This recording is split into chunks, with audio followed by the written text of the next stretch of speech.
Okay, so we're going to talk about equine senses today and how that affects how we handle horses and how we approach horses and how we work around horses. So hopefully when I say senses, you think of the 5 senses that you and I have, like sight, touch, hearing, smell, and taste. Horses obviously are mammals and they have the same senses we do. Just some of them work a little bit better than ours. So we're going to talk about just some physical parameters that make horses the way they are. And the first one being to understand that horses are prey animals. So even though they're a very large animal, if you guys remember from learning about the history of them, they started out very small and then they developed into the large animals that they are today. But they're still considered a prey animal. So they are not a predator. And so you have to consider when you have a horse then that they have survival instincts that are engraved into their body from ages ago. So they have a fight or flight response, and since they are prey animals, they are more likely to flee or run away or hide than just be right out in the open. And so because they used these instincts a long time ago to stay alive and not get eaten, these tools are evident in horse reactions today. So for instance, spooking is something that if you've ever ridden a horse, somebody might say my horse is super spooky, or I have a horse that likes to spook a lot, or my horse doesn't like new things. And spooking is just that reaction where you get that like side step where they're like, whoa, what is that? I don't recognize that. So when you see something like that, that is just a reaction that the horse has because of the way it was made. And fleeing from strange objects. So if you have a horse that's afraid of bags or doesn't like loud noises or something like that, those are all things that we see with spooking or fleeing from strange objects. So we talk about other physical parameters. We talk about sight and skin sensitivity. We're going to talk about hearing and smell. We're going to talk about reflexes for flight and fight response. We're going to talk about memory and their gregarious nature. So that means like their social nature. And their their ability to feel ground vibrations and also the way they respond to touch. So we're going to start first talking about sight. And we're going to start here because sight is probably the best sense that the horse has. They have wide set eyes, so because they're prey animals, their eyes are on the sides of their faces, just like bunnies, just like, I'm trying to think of everything else that you guys would think of, just like cattle, sheep, goats, all those animals are prey animals, unlike cats and dogs and us, who our eyes are very close here on the front of our face. We are predators and these guys are prey.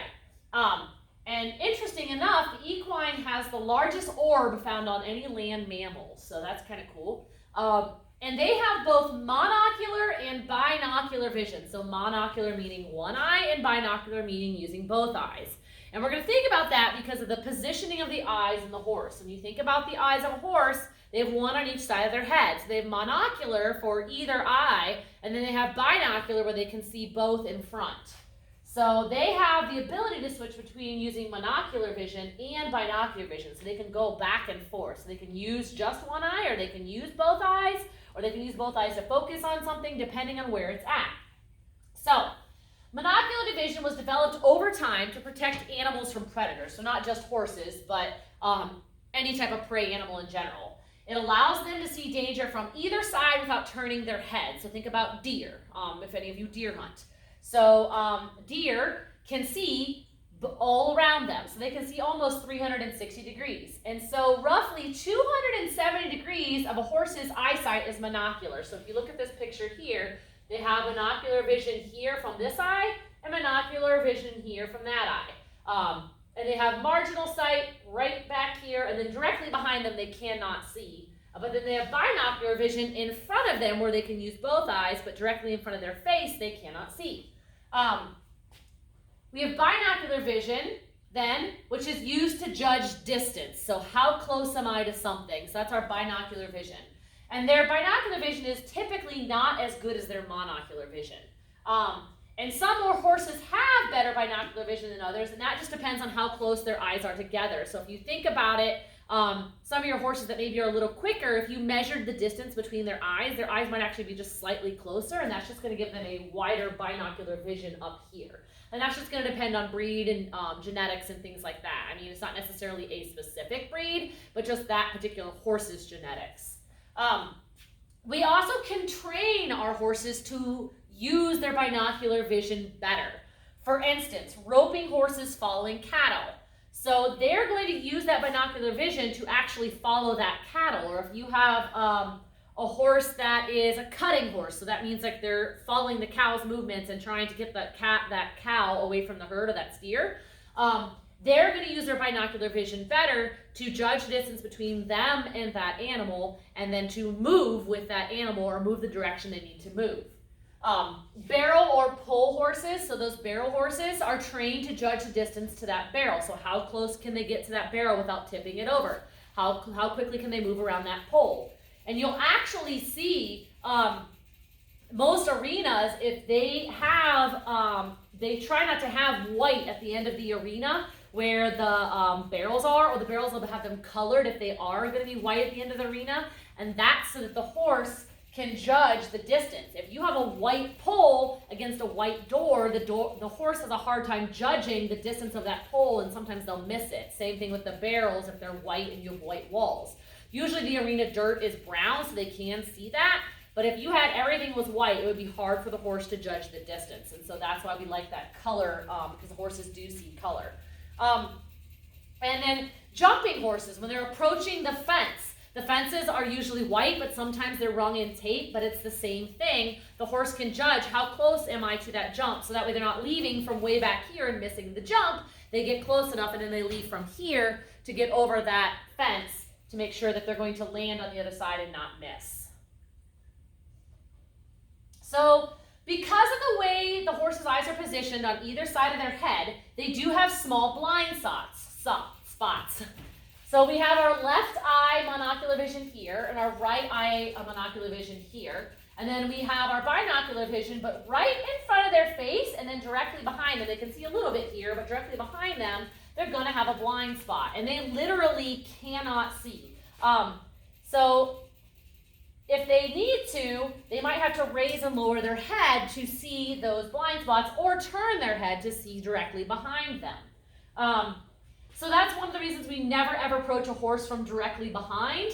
And when you walk up to a horse that you don't know, you don't touch them directly on the nose because they can't see your hand coming.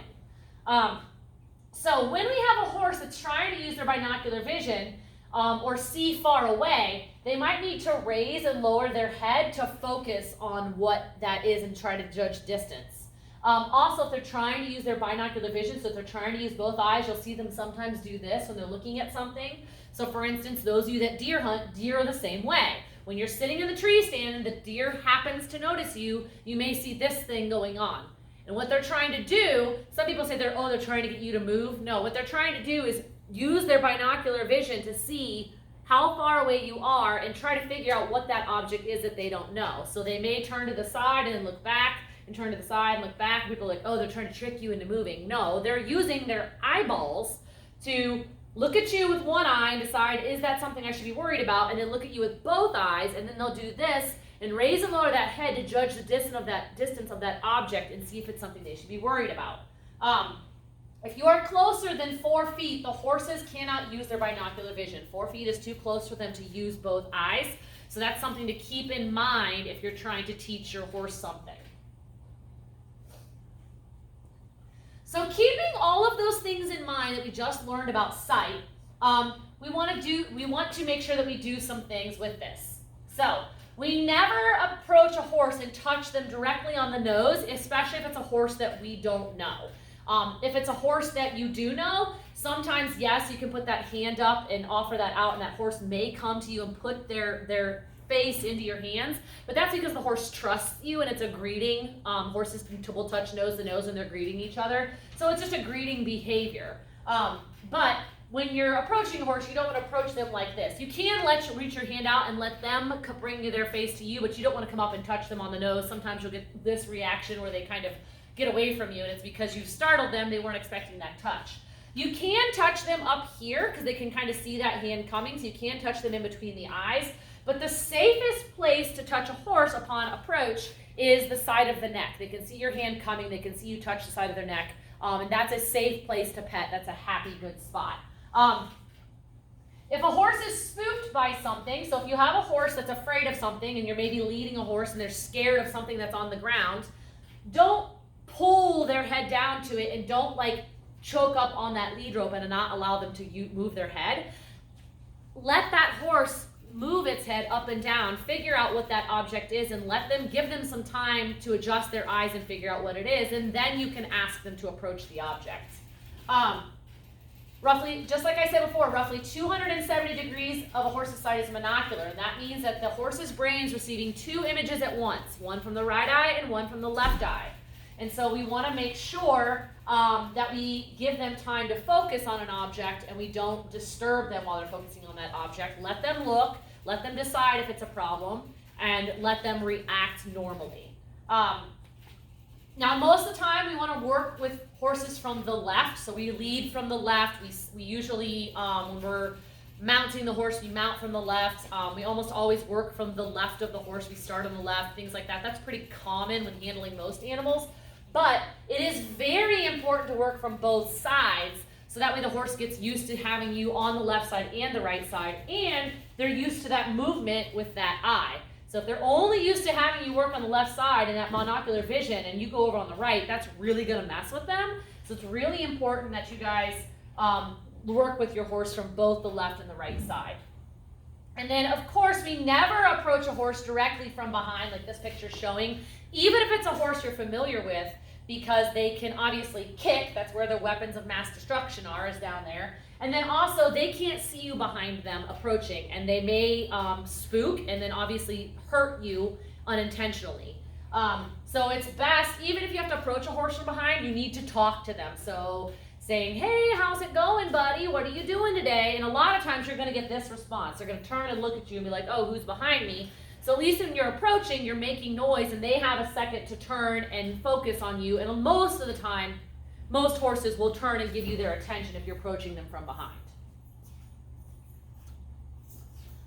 Touch. This is a very, very, very important sense for the horse as well. Horses have nerve endings all over their body. It's very developed, and it's probably the most important thing we have with a horse in terms of human interaction. So that sense of touch, we can teach with it, we can correct with it, we can ask the horse to do things with it, we can praise with it. So there are a lot of things that we can do with sense of touch. The nose, the lips, and the mouth, and also the ears are the most sensitive to touch. And then obviously various parts of the hoof are able to feel touch, although just like our fingernails, there are parts of it that are just hard and don't feel a lot, but they can feel vibrations on the ground. So like they can feel if other horses spook and that vibrations on the ground, they can actually feel that. Horses have so many nerve endings on their backs and every hair, they can actually feel a single fly land on its back, and a well-trained rider can actually get a horse to move simply by shifting the weight in the saddle. So if you've ever seen anybody who's a really excellent rider, literally they can just sit on the horse, and just by adjusting their weight a little forward, back, a gentle squeeze, the way that they're sitting on the horse and the way that they move, if that horse is in tune to them and you have a very well-trained rider, you can ask that horse to do everything without using any reins and just by the way you're sitting in the saddle.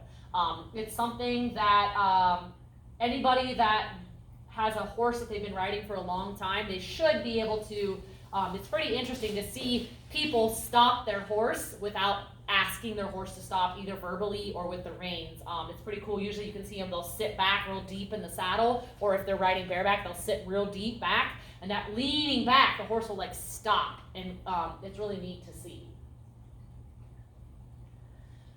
So we can utilize these areas where the horse is most sensitive, including the head, the poll, which is and the bridge of the nose and the mouth, and then the back, and of course the sides or the flanks of the horse. And we can utilize these areas to ask our horse to do things. Horses move away from pressure. So that's why sometimes you'll see people riding with spurs, or when you ask somebody, they say, if you've ever ridden a horse, they say, you need to kick them to go. That gentle kick or that touch of the spur into the side, the horse is going to move forward, and when the horse moves forward, you release the pressure. So horses will move away from pressure. So same thing if you have a horse and you're working it on the ground. You can use a lead rope and kind of take it towards the butt, and that horse will move away from the lead rope. If you have a horse that you're trying to ask to move away from you, you can usually push on them and ask them to move, and they should move to the side. Well-trained horses are taught to respect personal space, and so well-trained horses, when you step towards them, that applies pressure, they will step away. So that's all something that we want to be able to use when we're training a horse. However, excessive pressure is bad. So if we have excessive pressure, we can actually dull the senses. So if you've had somebody that's poorly riding or adding too much pressure to a horse, the horse will eventually become dull to that pressure, and they will actually ignore the touch. So if you have somebody that was way too harsh on a horse's mouth or way too harsh on a horse's side, they are not going to respond as well to touch as they would to a horse that's been gently ridden and gently asked to do things its whole life. You'll see that a lot in horses that are part of like if they're like a horse that's used on like a ranch, a dude ranch or something like that, or a horse that's used at like a stable where you go and you ride the horses at that stable. Those horses a lot of times are very dull to the sense of touch because they've had people on them that have no idea what they're doing, and so they yank on the reins to stop and they kick really hard to get them to go, and so they kind of are dulled to that, and so they're not going to be as good as maybe a really, really well-trained cow horse or like a ranch horse that has had the same rider for a long time and a very good rider. They're going to be a lot softer in the mouth. Like you don't have to ask if you want them to turn. You really just like a gentle movement with the hands, that horse will turn, or even so much as a shift in weight in the saddle, the horse will turn or move left and right because they're used to that sense of touch and they're very in tune to that sense of touch. So when working with horses, we start with gentle pressure and then increase if needed. So if you're asking a horse to move and you touch them on the side, start soft, and then if they're not moving, then you can kind of tap a little harder to get them to move. So hearing, horses have excellent sense of hearing, and this goes along with their eyesight, and they can use their hearing to detect sounds, determine the location of the sound, and then provide sensory information to allow them to identify these sounds. So they can actually decide if it's a problem, if it's something they want or something they want to get away from, based on their ear movement. They can move their ears 180 degrees using 10 different muscles. They have a ton of muscles, and they can take those ears from forward to the side, to the back. They can turn them almost completely back like this. And when they're doing that, they can move them differently. So they can move one ear at a time. They can have both ears forward, they can have one back. And it's very interesting if you watch horses that are being ridden. A well-trained horse will listen to the owner, the rider. Usually they'll have at least one ear back. Even cow horses, especially cutting horses, when they're cutting, you would think both their ears would be forward and focused on that steer. It will be some, but you'll see that ear keep coming back and checking with the rider. They're listening to see, is that rider giving me commands? Is he saying something to me? And these, like I said, hearing, these ears work in conjunction with the vision, because as they're focusing on that noise, they can then also focus their eyes. So that noise is coming from over here, so instead of just using one eye to look at that, we're going to use our binocular vision, and we're going to see how far away that sound is. Horses are very sensitive to the tone of voice, so you don't want to be screechy and loud when working with horses. You want to talk calmly. However, you want to be confident. Horses can tell when you're nervous, and tone of voice and like a wiggling or wavering voice can make them nervous. So you want to avoid overly emotional tones such as shrill or high pitches. Like my favorite thing is when somebody sees a horse and they're like, "Oh my God, pony!" That to the horse is like nails on a chalkboard. They're like, "What is wrong with you?" And they're not going to be excited. Most of the time, you can talk to them just like we're talking to each other, and they'll respond. And the octave of your voice can change depending on what you're asking a horse to do too. So you want to give a voice commands to a horse. A lot of times we use touch and a voice command to ask a horse to do something. And we want to use tools that distinguish to them what we are asking them to do. So we can make certain noises like kissing or clicking. So horses can distinguish those two noises. And so you might hear somebody go trot or canter. And those, they're asking their horse to do something, but they're also giving them a sound with it to ask them to do something, usually along with a touch, along with a gentle kick or a squeeze to allow that horse to move out and forward. You can also use octaves, so a lot of times you'll hear whoa. As you can see, my voice drops an octave. So if I'm asking my horse to stop and I go whoa, that's good. What I hate seeing when I worked on a dude ranch in Colorado, you'd have people that are like, whoa, whoa, whoa, and their voice is going up, up, up, and that's not telling the horse to slow down. That's telling the horse that they should be afraid and worried about something. So tell people when they're asking a horse to stop, or if you're asking a horse to stop, you say, whoa. And then even noises like, shh, it's okay, it's okay, it's okay. If you have a horse that's really spooking about something and saying shh and petting and reassuring, those are all signs to a horse that they can calm down, which is a good thing. Hearing also plays an important role of the orientation of the horse in the dark. So if you have a horse in the dark, they should be using their ears to kind of also figure out what's going on. They can see really well in the dark, but their sense of hearing helps them in the dark as well. So while we're talking about hearing, we're going to talk about ear positioning in horses, because ear positioning in horses is a really good body language indicator for them and what they're feeling. The difference positions of a horse's ears can tell you where their attention is directed. So like I talked about before, they might have one ear back listening to the rider. They might have an ear forward, listening for something that's going on in front of them. But if you watch a horse in a pasture, they're usually not just chill. Their ears are constantly going because they're listening to what's going on around them. And even just the general observer can look at ears and kind of tell what's going on. So anytime you have a horse's ears that are pricked forward and they're looking somewhere, that's intense interest or curiosity, and they're going to be forward, like real looking, and they're going to be intense. Alertness is going to be kind of more like looking around, like they're trying to figure out where that noise is coming from, so you'll see those ears twitching. So if they're to the side, they might be listening in that direction or twitching back and forth. Ears back to the rider is going to show attention to the rider. So if you're on a horse and it's got its ears back towards you, it's listening towards you. It wants to know, what do you have to say? What do you think? So though that is very good to know. And then if they're really flat, and I mean pinned back flat, not just back and listening and up, but really flat and pinned back, like almost down where you can't even see them when you get the pull of the head. That is aggression, irritation, and warning. That horse is telling you, I do not like what you're doing and I want you to stop. So always pay attention to that. And if you have, if they're down and flat this way, they're terrified. So they're absolutely terrified. So if you have a horse that's spooking and really freaked out about something, sometimes those ears will go straight down and it's almost like a scared cat, like straight down flat. If the ears are kind of droopy, that's just, if they're standing in the pasture and the ears are kind of drooped, they're chilling, they're happy, they're sleepy. So that's not necessarily pinned back. That's just like a droop and tired and relaxing. So then we have the sense of smell.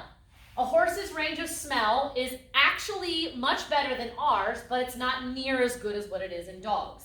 However, stallions can identify mares in heat from great distances. I'm not sure how many miles. I know dogs, it's like up to 3 miles. They can smell a female in heat. But horses, they can do the same. And we can use that sense of smell when we're teasing mares or whatever. We can see if the mare's in season based off of the stallion's reaction and the mare's reaction. So we can use that. And research trials have shown that horses can return home, even if they're trailered, up to 5 miles. So if they're trailered, they didn't walk there themselves, they're trailered somewhere, dropped off, and allowed to go back, they can smell home from 5 miles away. And it's kind of interesting too, because Amish horses, like when they're in the buggy, if they know the way home, they will get themselves home. And they're very, very smart. We'll talk about memory in a little bit, but they will actually take themselves home. So even if that's not where they were supposed to go, they can't take themselves there. So horses use their sense of smell to identify other horses, people, predators, feed stuff. That's just to name a few. They do greet each other a lot of times by smelling. They recognize each other from pasture to pasture. Your horse can recognize you when you walk in the barn. Some of you that have horses, probably when you walk in the barn in the morning, if your horse can smell you might get a nicker or a whinny because they're excited that you're in the barn. So they can smell you coming. So even if you were to like cover your face up and wear a funny outfit, your horse can smell that you're in there. Now it might be weirded out by what you're wearing and it might kind of want to stay away from you, but your horse can smell you approaching it and it knows you're coming. Still not best to walk up behind it, but they can smell you coming.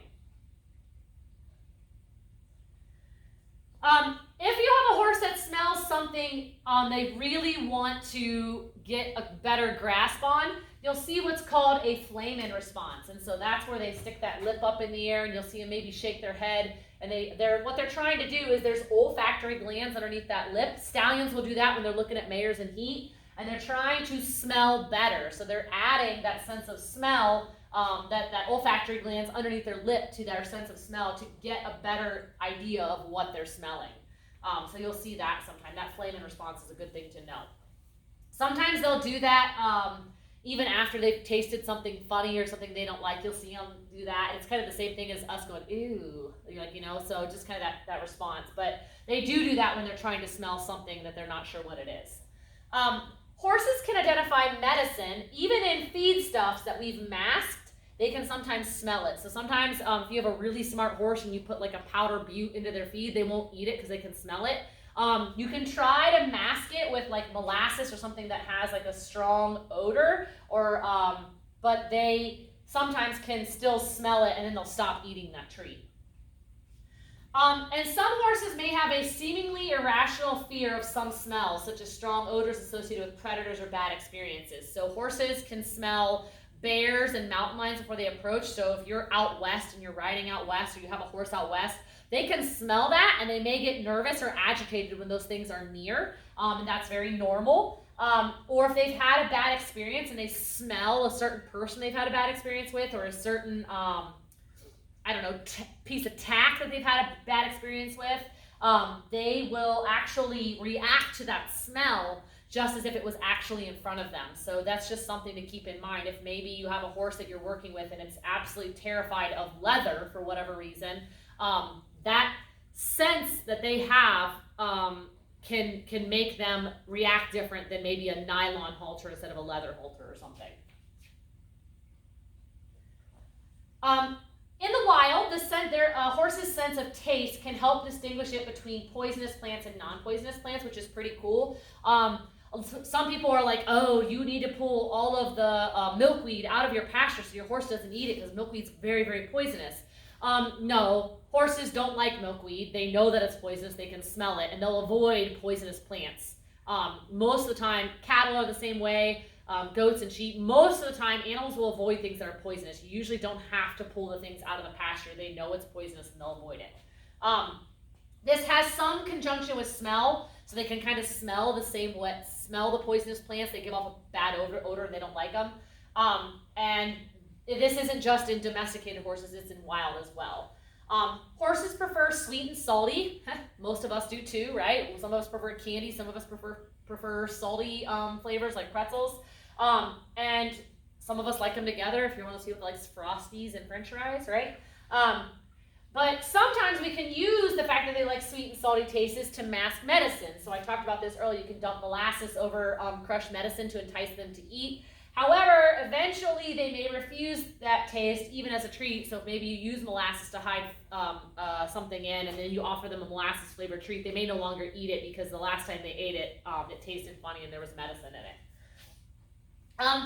However, their choices in food is based on taste and texture. So they're not good at saying, this is what I need to eat. Some animals are.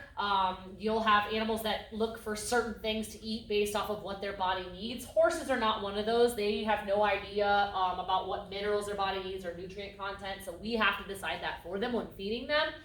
But when you're offering them multiple items, they're going to prefer items that are better tasting and texturally appealing. So if your horse specifically likes crunchy treats, your horse is a crunchy type flavor, or like certain types of hay. You'll see them, horses are really good at like picking through hay and picking up the stuff they want to eat first and then leaving the other stuff behind.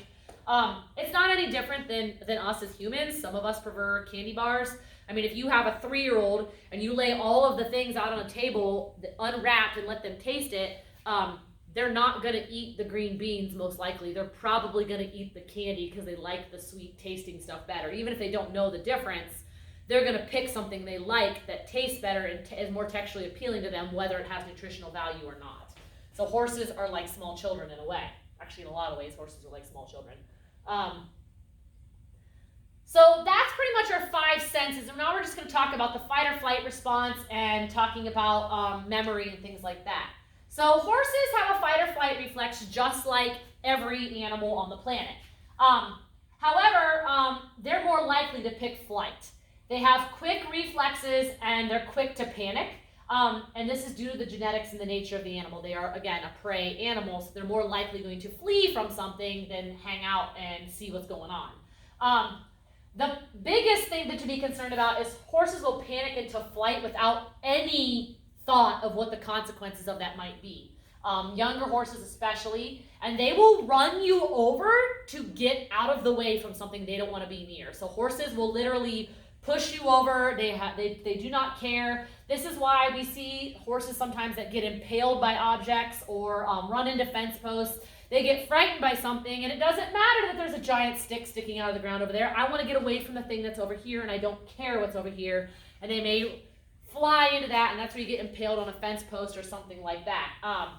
So it's very important to understand that when you're working with a horse that's afraid of something, don't put yourself on the other side of the object they're afraid of. So if the horse is afraid of a plastic bag that's here, I don't want to put the plastic bag there and myself over here, because that horse is going to run me over to get away from that plastic bag. I want to put myself here, the horse here, and then the plastic bag behind me, because number one, it's going to make the horse feel safer that I'm next to the plastic bag. And then number two, I'm not going to get run over if that horse seriously freaks out. That horse can get away from what it's afraid of without hurting me. So that's something to definitely think about. Especially when you're putting a horse in back of a stall, putting an animal in a trailer. You've got to be very careful, because the horse literally does not care about your safety. They only care about their own. This is another one of the reasons that horses can sleep standing, is because they have this fight or flight reflex. They have a very extensive system of ligaments that allows them to sleep standing, so if they do hear something, that they can get away from it very quickly. And horses are herd animals and will react to each other's reflexes. So if you have a group of 6 horses in the pasture, and one of them all of a sudden goes, "Oh crap, what's that?" The rest of the horses are going to go, "Oh crap, what's that too?" Now if you have an older horse, it may go, "Dude, what's your problem?" It may not have as big of a reaction, but you will see if you have a group of colts maybe, the three of them might spook, and then everybody else is going to spook too. It's the same in a herd of deer. If you have a bunch of deer in a field and one doe like freaks out for a reason and runs, all the rest are going to run too. Eventually some of them are going to stop and be like, "All right, what are we worried about?" And then they'll look back. But for the most part, they're all going to respond to the one. And then horses can sense and smell your emotions. So I know that Ginny Talego is going to talk about this. If you are nervous and scared and worked up, that horse is going to be nervous and scared and worked up. They are going to sense that you're nervous, and they are going to play off of your emotions. So if you are nervous and scared and worked up when working with a horse, they are going to be too. They can smell the pheromones you're putting off, and they're going to be like, "All right, they're worried, so therefore I should be worried." So if you are nervous, the horse is going to think it has a reason to be too. So it's really important, if you're nervous, to just take a step back and calm your emotions and think happy thoughts and think of things that make you feel good, so that when you approach the horse, you're a little bit calmer than you were if you were just real worked up about it. Now, as I said before, horses will almost always choose flight unless it's not an option. Even an aggressive, dangerous horse will try to avoid a fight response. They will maybe try to rear and come at you and show how big and bad they are, but they're most likely not going to actually come over top of you. They might get pretty close to you, be like, look how scary I am, and they're going to be like, oh, okay, okay, and they're going to get away from you. However, if you have a really angry, dangerous horse, you will not win that fight. You need to get away and get yourself to safety. You need to remove yourself from the situation if at all possible. Aggressive horses need specialized training and should be handled by professionals. Unless you have like years and years of experience dealing with that, even if it's your own horse, you should not be dealing with it. And especially in the vet clinic setting, because most of you guys, whether you're working on a farm, in a vet clinic, whatever you're doing, if you have a horse that's extremely frightened or a horse that is aggressive, it should be left to a professional. You should not be handling it, or we're gonna sedate it. We have lots and lots of drugs available to us as veterinary staff, and we are never afraid to sedate an animal to keep ourselves safe. Number one, it's gonna keep us safe, it's gonna keep the animal safe, and it makes everybody happy. Memory. So, horses have excellent sense of memory. They're second only to elephants. So you've heard the saying, an elephant never forgets. Well, neither does a horse. In the wild, if an attack happened in a certain place, if we have a herd of zebras, and an attack happened from a lion on that herd of zebras in a certain part of the prairie, the zebras will avoid that area forever after. They will avoid that area. They will know that the lions came from that direction, and that's the direction we need to pay attention to. And they are creatures of habit, so they like routine. So they like to stay in the same places, and they like to travel to the same places. But if something bad happened in that area, they will avoid it. So even domesticated horses, if you have 8 horses and you have an 8-stall barn, and you bring them in from the pasture every day, you put them in their stalls, you feed them their grain. After a while, every day when you open that gate, the horses will probably run in and put themselves in the correct stall. It's pretty amazing. They know exactly which stall is theirs. Whether the grain's in there or not, they're going to go into that stall because they know the grain is coming. So they're ready for that. Just like if you come home at a certain time every day and ride your horse or come out and treat your horse, that horse is going to eventually wait on you. They're creatures of habit. They like routine. If you always pick your horse's feet from left front and then go to left rear, your horse is going to sense that, and you'll actually watch them. They'll shift their weight. They'll go ahead and almost start to pick that hoof up for you. You can pick that left foot, left front, and then that back one, the same thing. As soon as you put this hoof down, they'll kind of pick that back one up. They're ready for you. If you do the same things over and over and teach your horse a routine, it will remember it, and it will continue to do that. Barrel horses, pole bending horses, any type of contesting horse, they know the routine. They know what they're supposed to do. It's just like dogs or cattle that have been shown a lot. They'll a lot of times set themselves up in the way they're supposed to look in the ring. You don't have to do anything. So horses will do that as well. They know the patterns, they know what they're supposed to do, and they'll continue to follow those patterns and follow those routines. Well-trained horses do not forget the training that they've had, and neither does a poorly trained horse. So whether the horse is trained in a good manner or a poor manner, they will remember what happened. So bad experiences and good experiences. So if they've had bad experiences in a certain type of arena, they're not going to like that arena. If they've had good experiences, they may enjoy that type of arena. Bad habits can be fixed, but they must be replaced with good habits. So you have to just basically reteach them and teach them in a way that's different from before, because otherwise they're just going to revert back to the bad habit, bad habit, bad habit. So it needs to be taught differently so they make a new memory. So horses are gregarious in nature. Gregarious is a fancy word. It means that they're fond of company and they're social. Horses are herd animals. We've said that multiple times now. And in the wild, this keeps them safer from attack. So even zebras in Africa are in herds, and they stick together and they help protect each other. They have an alpha, which is usually a mare actually, not the stallion. So the mare is usually the alpha in the group. They kind of follow her, whatever she says, that's where they go. And it can be the same in barns. Usually there's a top dog horse. If you have a pasture full of horses, you have a top dog and you have your underdog. And they all still take care of each other. Even if the top dog, doesn't want the underdog near her, that's fine, but they still all take care of each other.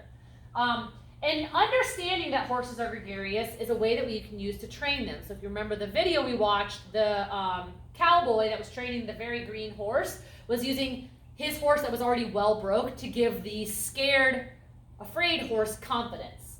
So sometimes we can use older horses to teach younger horses what we want them to do. And the green broke or the green horse or the unbroke horse will trust another horse before the human, because if they've never been around humans or not understood humans, they see you as a predator. And they're more likely to trust you if they understand that the horse that you're underneath or the horse that you're next to trusts you. So sometimes when we're teaching horses to lead or things like that, we can use other horses to teach them that.